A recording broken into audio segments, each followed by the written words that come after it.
Hello there and welcome to the Liverpool V Burnley Preview. I hope you're doing very well on this day, which is Friday. I've just finished work and I hope that you have a good weekend ahead of you. I'm going to chill out and we're going to watch some football. It's going to be, it's well needed, well deserved. It's going to be a lot of chilling out, lots of relaxing, trying not to fall asleep on the sofa. Anyway, hope you're having a good day, whatever you're doing, and a good weekend ahead of you as well. Let me know what your thoughts are in the comments below about Liverpool versus Burnley, because I don't think this is going to be an easy game. And I say that about every single game, but it's just how it is in the Premier League, and it's just how it is for Liverpool. I genuinely don't believe it's going to be an easy game. When you got Burnley, who are 10th in the league right now, they are actually 3 points, only 3 points, and I'm reading that right, 3 points behind Wolves, who are in 6th. Alright, they're on the same level of games and stuff like that, but the fact that they're level on points with Tottenham, who are in 9th, and Tottenham are doing absolutely dire at the moment, it has to be said.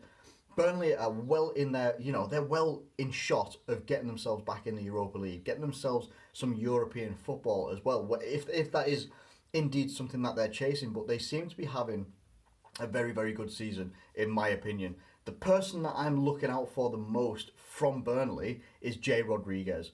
Jay Rodriguez, for me, is a guy who can come up with something from nothing.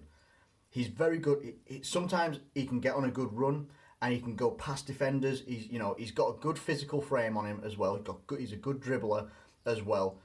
But he has the ability for the spectacular, the thing that you don't see coming, the thing that makes you go, oh, what the hell? One of them was near post, but I think it wasn't very close to the goal.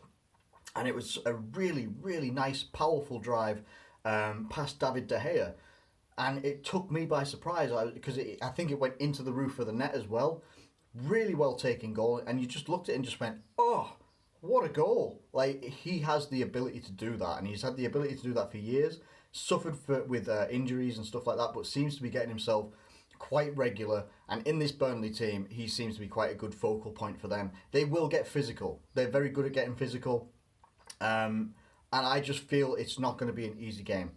We never know how games are going to go. We really don't know how games are going to go. But when I look into some of these games, and I look at what Burnley can do, what they're capable of, they're going to try and make it physical. They're going to try and they maybe will be one of those teams that will put men behind the ball, and they will look to release one of their attacking players, whoever it might be, to get in behind our defence. That is probably going to be one of the game plans that they'll do. Otherwise, they're going to try and make it nasty, they're going to make it dirty, and they're going to make Liverpool work very, very hard. And speaking of working hard, for the rest of this season, while there's only 4 games left to go, we have lost Jordan Henderson.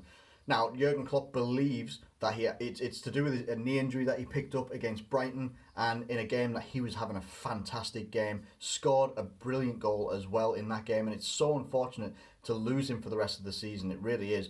His energy, his leadership, and his drive in the team, I feel, is integral for us moving forward.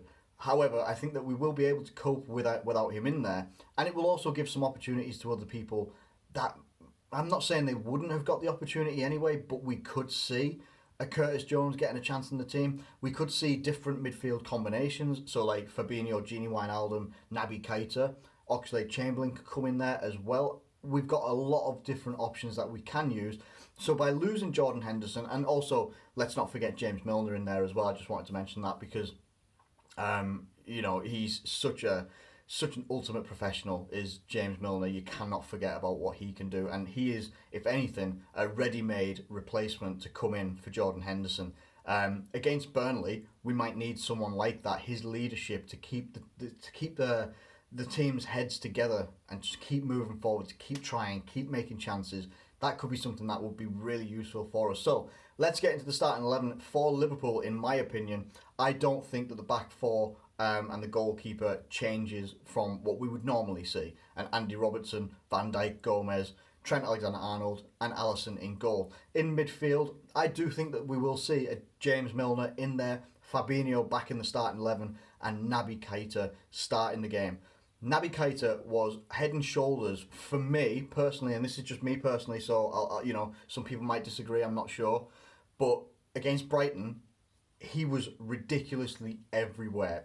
No, if they had the ball, he was there harrying, chasing, going after the player. If we had the ball, he's had something to do with it. he's had something to do with why we've got the ball, or he himself has got the ball. He is just a fantastic player, and I want to see him play as much as we can get him to play, and hopefully stay fit, of course, towards the end of the season. I think that he'll be absolutely fantastic, and I think that could be a good midfield combination to go with.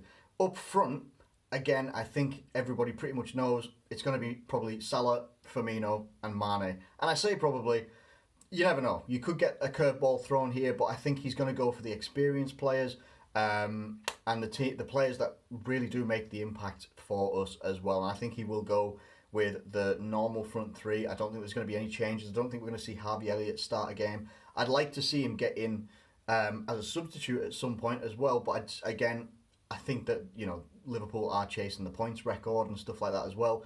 I think they're going to go with the strongest teams until maybe a game is secure. Maybe you're 2-0 up or you're 3-0 up or something like that, and it's looking a little bit comfortable. Then you'll start to maybe see a couple more of the youngsters like Nico Williams getting a chance. I don't think Nico Williams will start. I think he'll come on later on in the game.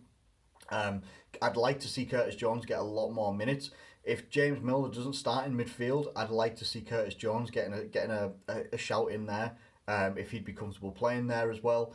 Harvey Elliott as well. Obviously, those three are the main ones that we've been seeing. There's probably a lot more to come as well. Most likely we'll get into them into next season. So, with all of that being said, it's going to be a physical game, tough game, but I think the team that we put out there, if we put anything out similar to what I've just gone through there, we should be getting the victory here. And I'm not saying it's going to be an easy victory either. Because we're playing at home, I'm going to go for a 2-0 victory for Liverpool, but anything can happen in these games. Like I said before, Jay Rodriguez is a guy who is capable of coming up with the spectacular. He's capable of coming up with something ridiculous, like something that's really good to see as well. So hey, they could score a goal. I think they're really going to test us. I think they're going to really push us. But I still think we can go out there, get a good result, and I'm going to go for a 2-0 victory for Liverpool, keeping a clean sheet as well. Let me know what you think in the comments below about this game, and also what your starting 11 would be. Who would you have in there instead of Jordan Henderson now that he will be missing the rest of the season, and how would the rest of your lineup look as well? Let me know in the comments below if you please. Thank you ever so much for everything that you guys do. Just clicking the video, watching it, whatever you do. If you like the video, that's great as well. But just sitting there watching the videos for however long you get through them, I really do appreciate it. It's really cool. I like it. And thanks very much for watching these videos. If you do like these videos, please do feel free to hit that like button and subscribe if you're new around here. Thank you once again. The reviews will probably come out on Monday, I think. Saturday and Sunday are going to be chill time with the stupid shifts that I'm on, with my job being up at 2 in the morning and stuff like that. I need the chill time, away from pretty much everything and everyone. But if I can get them out earlier, if I can get them out on Sunday, I will. But review most likely will come out on Monday afternoon. Thank you ever so much for watching, and I'll catch you later.